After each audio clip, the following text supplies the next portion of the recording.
Hey, welcome to our episode of Chad's Beer Reviews with special guest Tom from the Crummy Beard. How you doing? Hello. Anyway, we're Yeah, doing a really special beer today. I think everybody is familiar with this one, St. Bernardus. I don't know. I always say Abbott 12. I think that's what ABT stands for. I don't know. We probably should have looked that up before starting, Yeah, but I didn't. So there we go. Abt 12 anyway. it's 10% ABV. So I finally get to use my St. Bernardus official glass that I got, I think like a year ago. And that is a beautiful kind of chestnut mahogany. I wouldn't really call that brown. I don't know. What color would you say? It's got like a it's got like it's not quite a red tinge, but it's got this almost auburn would probably be the Mhm. closest like descriptor I can get to it, but slightly murky brown, but it's kind of got more of a warm hue to it. I think it's probably the safe bet, but I think on camera it looks pretty dark, judging by Yeah. that. But there you go. You can kind of see it there at the top of the glass. Yeah. By the way, YouTube, when you're doing the captions on this, when I say color, you have to spell it COLOR, and when Tom says color, you have to add a U. True. True. Let's give it a whiff. Wow, this is really fruity. I haven't had this beer in a while. Yeah, likewise. It's been a few years. To me, it's like pure raisin or prune. Yeah, A little really deep, figgy. dark fruity, isn't it? It's really Mhm. It has like kind of like an essence of, the phenolic spice character, but it's not like super spicy up in your nose, or at least not mine is. no, it's giving a little bit of that kind of Christmas pudding vibe. I don't even know if that's a thing in the US. Is Christmas pudding a thing? I've heard of it, but I've never Yeah. actually had it. It's like a really rich, dense cake that's just Yeah. full of raisins, sultanas, few Oh, like, nuts, and then it's fruit cake. got like, cinnamon, nutmeg, Mhm, probably a bit of clove, like all of the Christmas spices. It's mhm. got a lot of that about it for sure. Yeah, and it's funny because St. Bernard's does do a Christmas beer, but they don't add any spices in it as far as I know. I always thought it was just this beer, just with a different label. It probably is. It probably is. Yeah. Alright, you ready to dive in here? Yeah, Alright, let's do it. Let's get straight cheers. in. Cheers.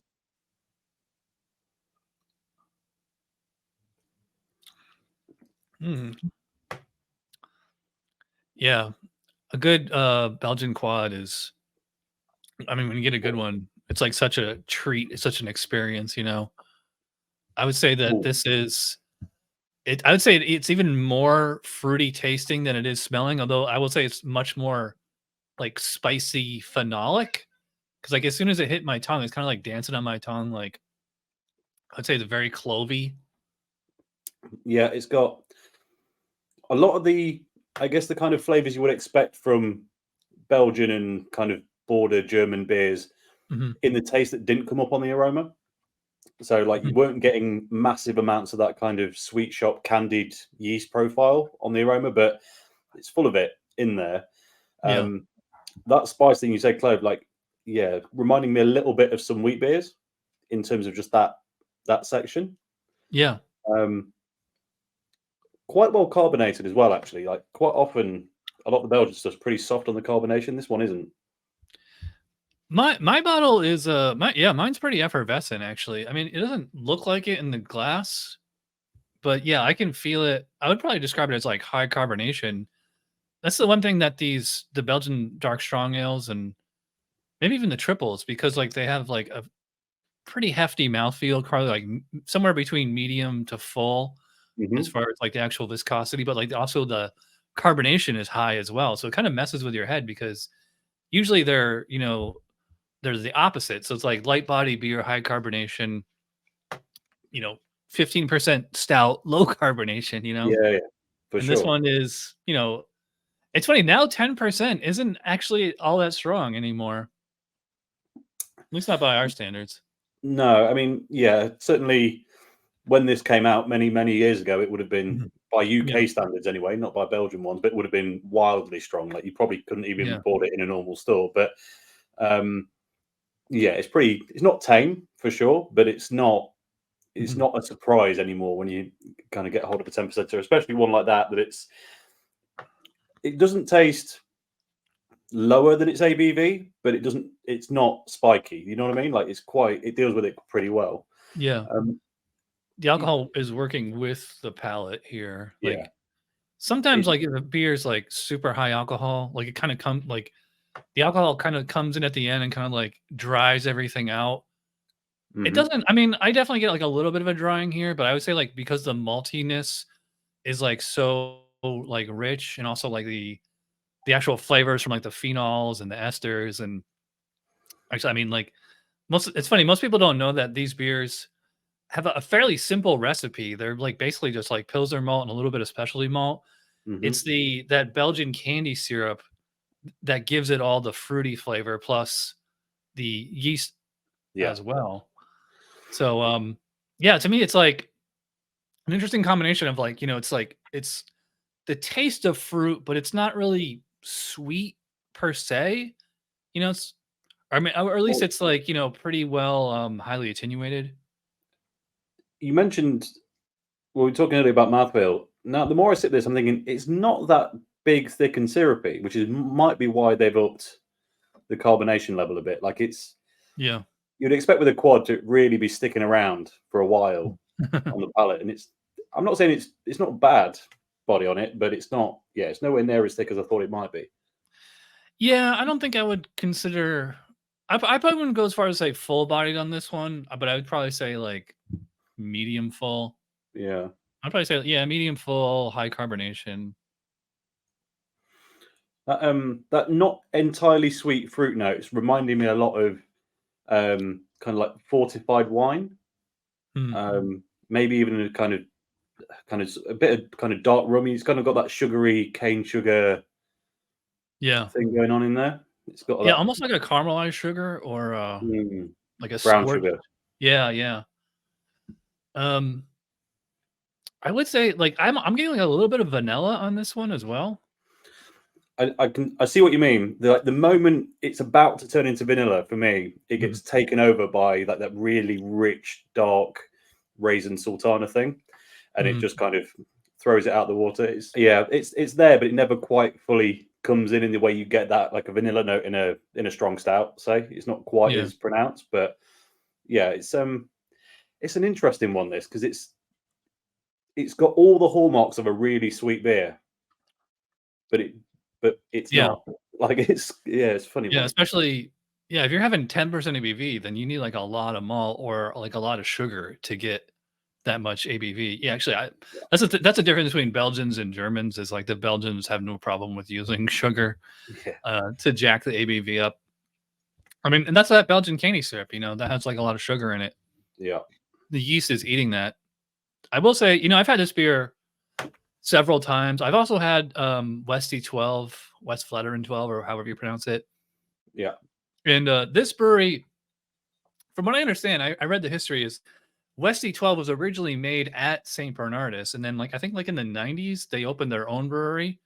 So, there's a lot of similarities between these recipes, and I think they even use, like, the same yeast strain. So, it's like, if you can't get Westy 12, this is, like, a great substitute, and, like, I don't know how easy it is to get there, but you can get this at, like I can get this at a supermarket now.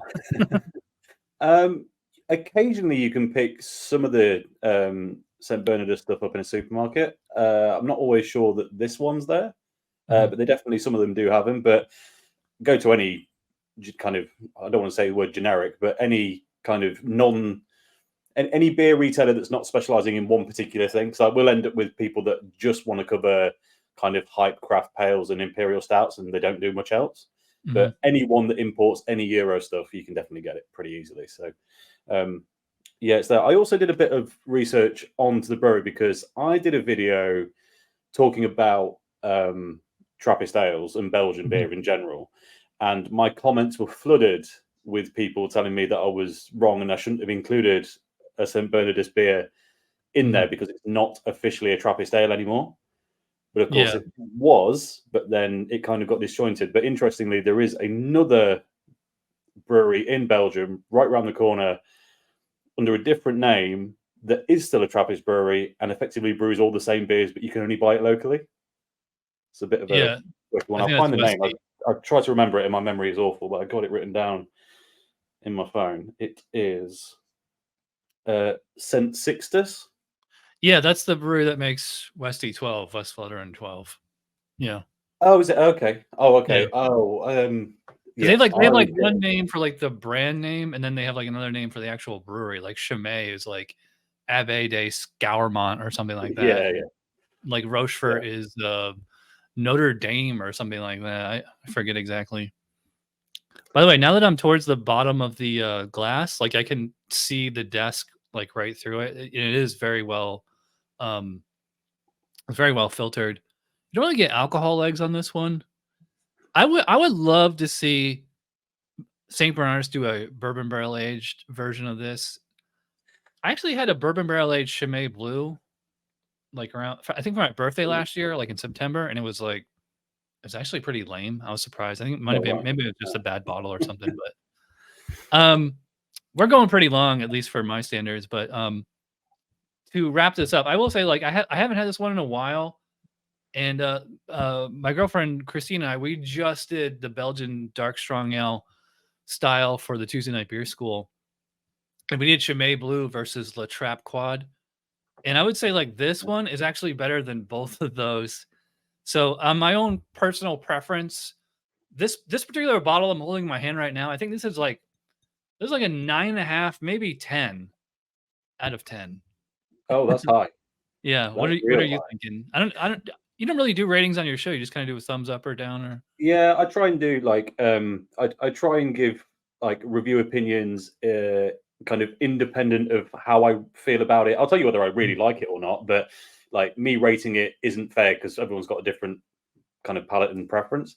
For me, this is up there. This is solid Belgian quad, or well, but it's kind of a quad, isn't it? It's not quite the full deal, but I'm with you on it's being. I like it more than the Chimay Blue. I'm not sure. Was it the 𝓑𝓻𝓮𝓮𝓲𝓷 you mentioned? The other one. Yeah, the 𝓑𝓻𝓮𝓮 quad. I'm not sure I prefer it more than that, but I think is. Yeah, but in terms of if I was forced to give an out of 10, a solid 7.5. Like it's on its way to the top. What's preventing it from being a perfect, or at least like higher?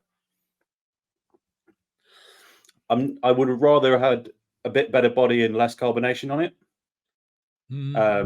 And it just doesn't feel maybe quite as luxe and indulgent as I want a quad to be. The flavors themselves are really nice, and I like the fact that it's not quite as sweet as it should be. And the flavor is really interesting. I just think it's in a hard fought contest with a lot of Belgian quads, and that's its only problem. It's like it's solid. I would definitely buy it again. But yeah, I mean 7.5 is relative to what I think. I mean, there's not many beers I'd give a 9 to ever. So you know, it's still a good mark. Man, you're the snobby beer judge, you know.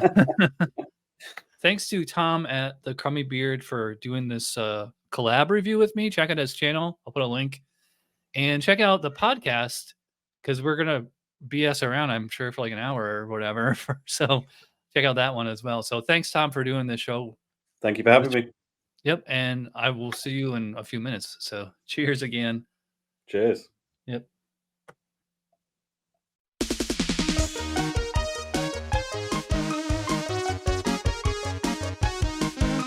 Somebody brewed it. Chad just reviewed it. Thanks for watching Chad's beer review. Trust me, the next episode will be a lot better.